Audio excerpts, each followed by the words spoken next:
성경에는 총 2,930명의 사람들 이름이 나옵니다. 그들 중에는 이름이 반복해서 나오는데 그 가운데 다윗의 이름은 1118번으로 가장 많이 기록되어 있습니다. 오늘 본문 말씀은 다윗이 썼는데 쓸 당시의 나이가 어느 정도 되었을까, 그것을 짐작하게 하는 말씀이 오늘 본문 뒤에 15절에 보면 나옵니다. 인생은 그날이 풀과 같으며 그 영화가 들의 꽃과 같도다. 다윗 자신도 청년의 때가 있었습니다. 팔팔하게 힘이 넘치고 활력이 넘쳤던 때가 있었지만 지금은 노년이 되어서 그 모든 활력이 멈추어 버렸습니다. 그렇지만 중요한 것은 이 노년의 때에 지금까지의 시간들을 돌아다 보았더니 모든 것이 매 순간이 주님의 은택이 아닌 때가 없었다는 것을 알게 되었어요. 하나님의 은혜로만 지금까지 살아왔구나 하는 사실을 발견했습니다. 그래서 오늘 본문 2절 말씀에 그의 모든 은택을 잊지 말라고 노래하고 있습니다. 은택이라고 하는 것은 구체적이고 세밀한 하나님의 은혜를 말합니다. 첫 번째 오늘 본문 말씀 3절에 보면 모든 죄악을 사해 주셨고 병을 고쳐주셨기 때문입니다. 그 은택을 다윗이 받았습니다. 그가 내 모든 죄악을 사하시며 내 모든 병을 고치시며, 다윗의 일생 가운데에는 오늘 본문 1절에서처럼 자기 속에 있는 모든 것들을 통해서 여호와를 송축해야 할 만한 받은 은혜들이 많이 있었습니다. 목동에 불과했던 자신을 한 나라의 왕으로 삼아 주셨습니다. 왕이 되고 나서는 여러 나라들을 쳐서 이기게 해주셨습니다. 또 성전을 지어드리겠다고 했더니 하나님께서 자신의 집과 자신의 나라가 또 왕위가 영원토록 보존되고 계속된다고 하는 예언의 축복도 해주셨습니다. 그런데 그런 은혜와 사랑에 대한 찬양이 아니라 오늘 죄의 용서해 주신 것에 대해서 송축을 맨 먼저 하고 있어요. 받은 은혜도 많지만 일생을 돌아다 볼 때 다윗은 그 은혜 가운데에서도 자신의 죄를 용서해 주신 것이 가장 큰 은혜라고 하는 거예요. 그래서 하나님 앞에 맨 먼저 송축의 감사의 찬송의 노래를 불러드리고 있습니다. 송축이라고 하는 것은 하나님의 은혜를 노래하고 감사하는 것을 말합니다. 그것도 오늘 다윗은 내 속에 있는 모든 것들로 인해서 주님을 송축합니다, 이렇게 노래하죠. 나의 믿음, 나의 영혼, 내 인격, 내 의지, 내 안에 있는 모든 것을 다 사용해서 하나님 앞에 감사의 찬송의 노래를 부를 수밖에 없습니다. 왜 그랬을까요? 그만큼 자신이 용서받은 죄가 그렇게도 크고도 큰 죄인데 하나님이 그 큰 죄를 다 용서해 주셨기 때문입니다. 그것을 깨닫고 알았기 때문에 하나님 앞에 나의 모든 것을 다 동원해서 송축합니다, 이렇게 노래했습니다. 그만큼 자신의 지은 죄에 대해서 용서함 받은 것이 많지만 최고의 체험적 은혜였다고 하는 거예요. 그 실제 모습이 바로 우리아의 아내인 밧세바와 동침한 사건에서 볼 수 있습니다. 다윗은 그 죄를 짓고 자신이 왕이기 때문에 권력으로 또 세상의 지혜로 자신의 죄를 영영 드러나지 않게 할 줄로 믿었습니다. 그런데 하나님은 나단 선지자를 보내서 아셨기 때문에 책망합니다. 그때까지 모른 채 잡아떼고 있었습니다. 그런데 나단이 다윗을 찾아와서 이렇게 말합니다. 당신이 바로 마땅히 죽을 사람이다. 직접 다윗을 가리키면서 말해줄 때에야 다윗은 죄를 시인하게 됩니다. 그러면서 그 자리에서 이렇게 고백합니다. 내가 여호와께 죄를 범하였습니다. 지금까지는 잡아댔지만 세상의 권력으로, 왕의 힘으로, 지혜로 극악한 죄를 덮을 수 있을 거라고 믿었지만 하나님이 자신을 찾아와서 직접 선지자를 통해서 너라고 죄를 지적할 때 다윗은 그 자리에서 죄를 고백합니다. 그랬더니 나단도 동시에 말해줍니다. 여호와께서도 당신의 죄를 사했습니다. 마치 기다렸다는 듯이, 죄를 고백하고 회개하기만을 기다렸다는 듯이, 회개만 하면 내가 너에게 용서할 것인데 왜 회개를 안 하고 죄를 시인치 않고 발견치 않고 모른 채 하고 있느냐. 마치 기다렸다는 듯이 고백하자마자 나단 선지자가 하나님도 너의 죄를 용서했다, 이렇게 말해 주었습니다. 하나님의 은택은 그 후에 일어나게 됩니다. 죄를 고백한 후에 즉시 일어나게 되는데, 다윗이 이 밧세바와 동침의 극악한 죄를 범할 때 이스라엘 군사들은 암몬 군사들과 전쟁 중이었어요. 승리를 거의 다 거두었지만은 2년 동안 암몬의 수도인 랍바를 포위했는데도 불구하고 2년 동안 무너뜨리지 못하고 있었습니다. 그런데 드디어 이 랍바를 함락시킵니다. 성경에 보면 하나님이 다윗이 보낸 나단의 책망을 듣고 죄를 청산했기 때문에 하나님께서 도와서 승리의 감사의 찬송을 부를 수 있도록 은혜를 베풀어 주셨기 때문입니다. 시인하고 고백하고 나자 2년 동안 이기지 못하던 그 전투를 끝내게 됩니다.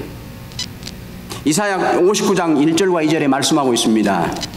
여호와의 손이 짧아 구원하지 못하심도 아니요 귀가 둔하여 듣지 못하심도 아니라 오직 너희의 죄악이 너희와 너희 하나님 사이를 갈라놓았고 너희 죄가 그의 얼굴을 가리워서 너희에게서 듣지 않으시게 함이니라. 내가 죄를 회개함으로 용서받는 것은 다른 하나님의 많은 은택을 받는 준비되는 단계라는 겁니다. 하나님이 나를 향해서 많은 은택을 베풀어 주시려고 준비해서 기다리시는데도 불구하고 내 죄를 회개하지 않기 때문에 하나님이 그 준비한 은택을 나에게 주시지 못하고 있다는 거예요. 회개가 이렇게도 소중합니다. 내가 회개만 하면 하나님은 다른 모든 은택을 나에게 베풀어 주기 시작하신다는 겁니다. 다윗이 우리아의 아내에게서 큰 죄악을 저지른 다음에 용서받기까지 자신의 심정을 이렇게 표현했습니다. 시편 51편 3절에 보면 무릇 나는 내 죄과를 아오니 내 죄가 항상 내 앞에 있나이다. 죄가 내 앞에 있다. 무슨 의미를 담고 있습니까? 쉬운 죄 때문에 아직 하나님 앞에 회개하고 청산받지 못하고 있기 때문에 영적 어두움에 잠겨있고 그 어두움이 떠나지 않고 있다는 겁니다. 당당치 못한 죄의식이 내 양심에 호발하고 있다는 거예요. 언제라도 내 앞에 있기 때문에 내 앞장서려고 내 안에 죄가 도사리고 있다는 표현이에요. 사탄 마귀는 나에게 속삭입니다. 오늘 본문 말씀 바로 뒤에 9절에 보면 이 말씀을 잘못 이용해서 우리를 속게 만듭니다. 9절에 하나님은 자주 경책하지 아니하시며 노를 영원히 품지 아니하시는도다. 죄를 범할 때마다 바로 경고하시고 바로 채찍을 드시지 않는 하나님을 보고 영영 내 죄를 눈감아 주시는구나, 내 죄를 모르시는구나 하면서 사탄은 죄에 대한 경계를 둔감시키고 죄의 경계를 풀면서 살게 한다는 말이에요. 그러나 하나님은 많은 긍휼하심과 풍부한 인자하심 때문에 여러분과 저를 향해서 하루를 천년같이 오래 참으시면서 하나 회개하기를 기다리시는 하나님이십니다. 그 사실을 우리가 잊지 말아야 합니다. 따라서 우리는 내게 남아있는 죄의 정결한 씻음으로 내 영혼을 소성케 하고 영적 청신호를 하나님께로부터 듣고 신앙의 길을 걸어갈 수 있어야 합니다. 내 신앙 양심에 고발하는 죄의 탄식 소리를 듣고 회개해서 심령의 고통에서 인자는 벗어나야 되는 겁니다. 다윗은 모든 병을 고쳐주셨음을 잊지 않고 여호와를 송축하고 있습니다. 어거스틴은요, 이 말씀을 이렇게 해석을 했어요. 보니까 우리는 질병을 너무 큰 일이라고 한다. 그러나 하나님은 그 질병보다 더 큰 분이시다. 세상의 의사는 때로는 고치지 못하는 질병이 있다. 왜냐하면 그들은 그 환자들을 만들지 않았기 때문이다. 그러나 하나님은 그 환자들을 만드신 장본인이시다. 영혼도 만드셨다. 따라서 그들을 창조하셨기 때문에 다시 재창조하는 법을 아신다. 하나님은 그들을 형성하셨기에 다시 그들을 깨끗하게 형성하실 수 있다. 결국 전능하신 하나님은 모든 질병을 고칠 수 있다. 그러니 그 전능하신 의사이신 하나님의 손 아래 너의 자신을 맡기라. 이렇게 이 본문을 해석했습니다. 오늘 본문 바로 뒤에 14절에도 가보면 하나님은 우리의 체질을 아신다. 이렇게 말씀하셨어요. 하나님께서 자신이 어떠한 분이신가 스스로 소개한 말씀도 출애굽기 15장 26절에 나는 너희를 치료하는 여호와이다. 이렇게 말씀하셨어요. 나는 너희의 모든 병을 고치는 여호와 하나님이시다. 말라기 4장 2절에 보면 내 이름을 경외하는 너희에게는 공의로운 해가 떠올라서 치료하는 광선을 비추리니 너희가 나가서 외양간에서 나온 송아지같이 뛰리라. 치료하는 광선, 복음의 빛입니다. 그가 징계를 받음으로 우리는 평화를 누리고 그가 채찍에 맞음으로 우리는 나음을 받았도다. 예수님께서 십자가에 온갖 고통과 채찍에 맞음에 모든 아픔을 다 당하신 것은 바로 여러분과 저의 질병을 낫게 하려고 친히 아픔을 당하셨습니다. 이 사실을 내가 믿음으로 고백할 때 나의 모든 질병이 고침을 받게 되고 병마에 더 이상 묶이지 않고 붙들리지 않고 건강의 자유를 얻어서 송아지가 우리 안에 묶여 있다가 풀어놓으면 정말 기뻐 뛰며 우리 밖으로 나가는 것처럼 모든 질병에서 노임받고 풀리고 건강한 몸으로 자유의 몸으로 주를 찬송하는 여러분과 저가 될 수 있다는 거예요. 예수 그리스도의 십자가의 모든 고통, 내 모든 이 땅에서의 당하는 육체의 질병, 모든 질병을 고쳐주시려고 예수님이 친히 먼저 당하셨습니다. 이것을 믿음으로 고백해서 여러분과 저의 모든 죄가 질병이 다 나음을 입게 되기를 주님의 이름으로 간절히 축원합니다. 모든 병이라고 말씀하셨습니다. 육체적인 질병은 당연하고 오늘날 많은 사람들이 가지고 있는 영적인 정신적인 질병과 고통, 상한 마음, 고독한 마음, 절망과 실패, 모든 병을 다 예수님께서 치료해 주십니다. 두 번째 오늘 본문 말씀 4절에 보면 인자와 긍휼로 관을 씌우셨습니다. 너의 생명을 파멸해서 속량하시고 인자와 긍휼로 관을 씌우시며, 이 말씀에 배경이 있습니다. 다윗이 사울에게서 생명의 위협을 받고 쫓겨다니면서 마온 황무지에 숨어 있었어요. 그런데 그곳에 사는 사람들이 사울에게 가서 일러버립니다. 다윗이 황무지에 숨어 있습니다. 잘됐다. 사울이 그냥 군사들을 이끌고 와서 다가오는데 갑자기 사울의 군사가 사울에게 가서 급하게 보고를 해요. 왕님, 큰일 났습니다. 지금 블레셋 군사들이 쳐들어왔습니다. 그래 사울 왕이 어떻게 생각하겠어요? 그래, 다윗은 나중에 잡으러 가고 당장 군사를 돌려라.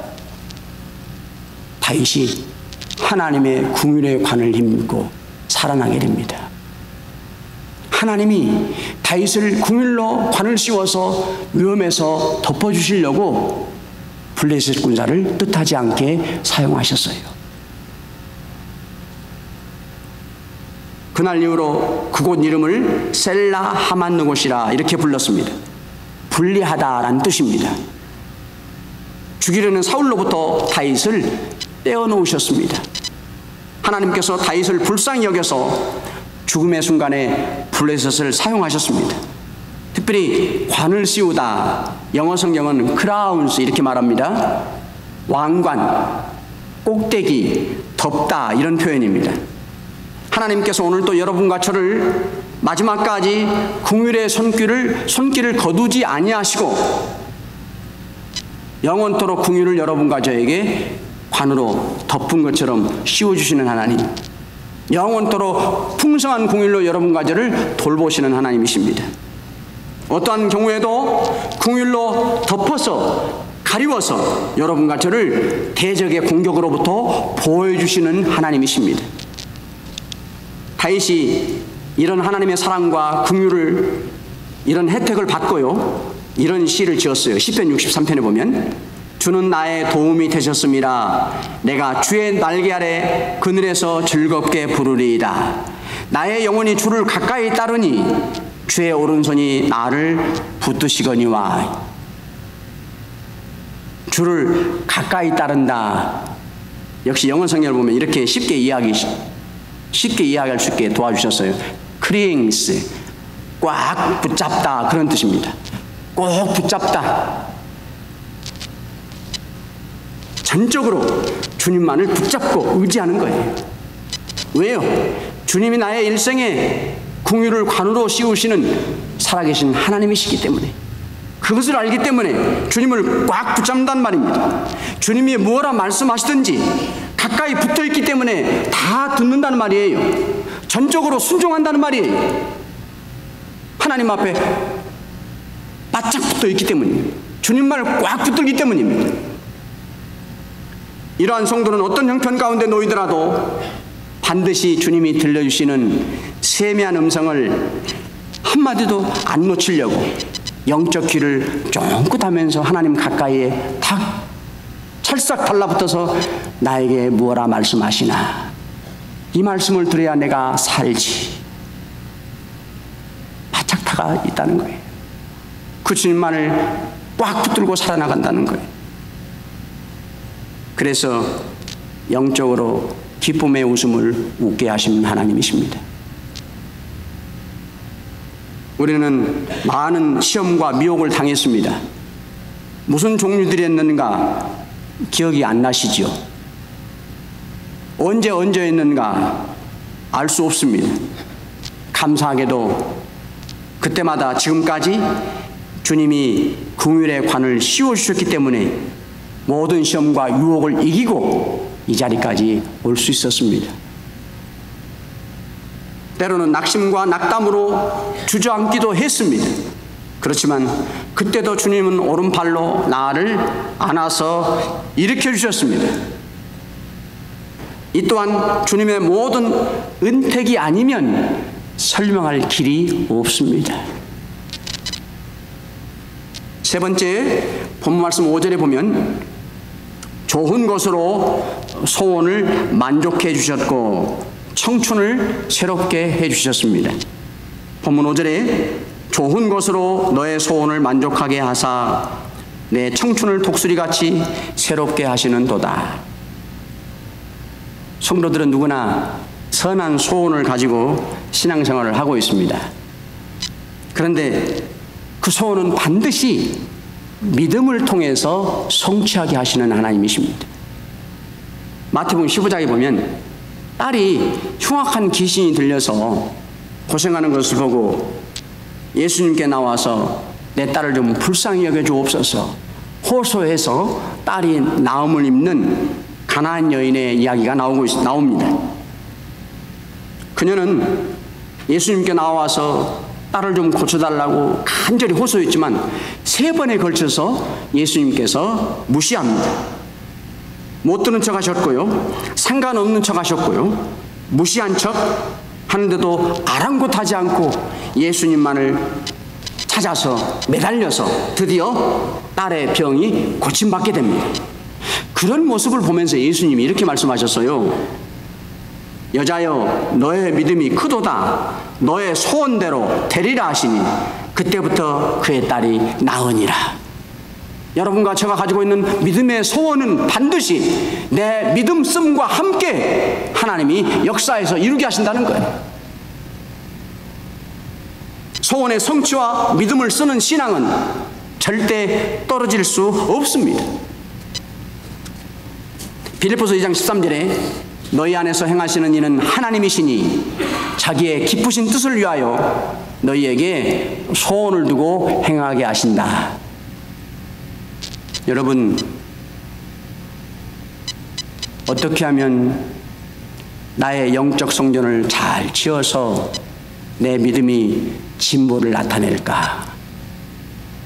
나는 언제쯤이나 말씀에 나를 쳐서 복종시켜서 그리스도의 아름다운 성품을 닮아나가는 날이 언제나 옵니까, 하나님?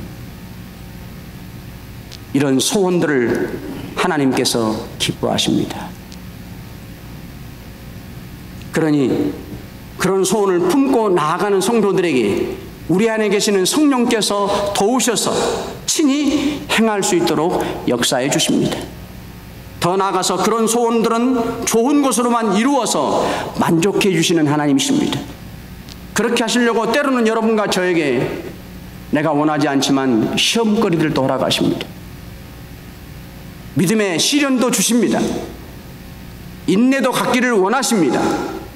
그로 인해서 온전해서 부족함이 없는 성도가 되게 해주시려고 하는 하나님의 의도이십니다. 그런가 하면 하나님은 우리가 바라고 원하는 기도 제목보다도 더 좋은 것, 더 귀한 것으로 우리의 소원을 지금까지 들어주셨습니다. 설사 아직 주어지지 않았을지라도 멀지 않는 때 하나님은 반드시 주십니다. 왜 그렇습니까? 여러분과 저는 예수님의 약속의 말씀을 붙들고 기도했고 지금도 기도하고 있기 때문입니다. 내가 너희에게 말하노니 무엇이든지 기도하고 구하는 것은 받은 줄로 믿으라. 그러하면 너희에게 그대로 되리라. 바울은 내가 기도할 때에 생각도 못한 더 큰 것으로 주신다고 말씀했습니다. 우리가 구하거나 생각하는 모든 것에 더 넘치도록 능히 하실 이에게 영광이 대대에 영원 무궁하기를 원하노라. 이런 은혜를 체험하는 성도는 오늘 말씀처럼 청춘이 독수리같이 새롭게 됩니다. 독수리가 하늘을 나를 때 날개짓을 합니다. 이런 성도는 영적 생동감이 넘치게 됩니다. 심령 속에 새 힘의 활력을 불어넣게 됩니다. 속사람이 날마다 새 생명을 얻어서 많은 믿음의 역사가 내게서 나타나게 하시는 하나님이십니다. 마지막 오늘 본 말씀 1절과 2절을 보면 반복해서 내 영혼아 여호와를 송축하라 이렇게 시작하고 있습니다. 다윗 자신의 영혼을 향해서 하나님을 송축하라고 합니다. 그런데 정반대의 말씀이 3절부터 5절까지 나와요. 자기 자신이 하나님 앞에 송축의 노래를 부르는데 3절 이하에 보면 뭐라고 하냐면 너의 모든 죄악, 내 모든 병, 내 생명, 내 소원, 내 청춘 이렇게 말합니다. 나의 영혼아 주님을 송축하라고 했다가 너의 병아, 너의 생명, 나와 너를 같이 쓰고 있습니다. 내 삶에 모든 은택을, 특별한 혜택을 주시는 분은 하나님이시다. 하나님의 고난이시다. 나는 그 은택을 받은 나는 하나님을 송축할 책임이 내게 있다. 그 표현이에요. 하나님이 나에게 모든 은택을 주시는 분이시고 나는 그 받은 은택에 대해서 찬송할 책임이 내게 있다. 사랑하는 성도 여러분, 여호와께서는 지금까지 내 자신이 저질러 놓고 기억도 못하는 죄까지도 용서해 버리시고 기억에서 지우시는 은혜를 베풀어 주셨습니다. 사탄 마귀와 세상과 내 자신으로부터 당한 시험과 유혹으로 인해 때로는 낙심해 있던 처지를 능력의 오른손으로 붙잡아 주셨습니다. 드리는 기도마다 구한 것보다 넘치게 응답해 주셨습니다. 이 모든 게 주님의 은택이었습니다. 내 속에 있는 것들아 다 그의 이름을 송축하라. 이 송축으로 내 심령에, 내 삶의 공간을 채우시고 하나님의 성전을 가득 채우는 모든 성도들 될 수 있기를 간절히 축원합니다. 기도하겠습니다.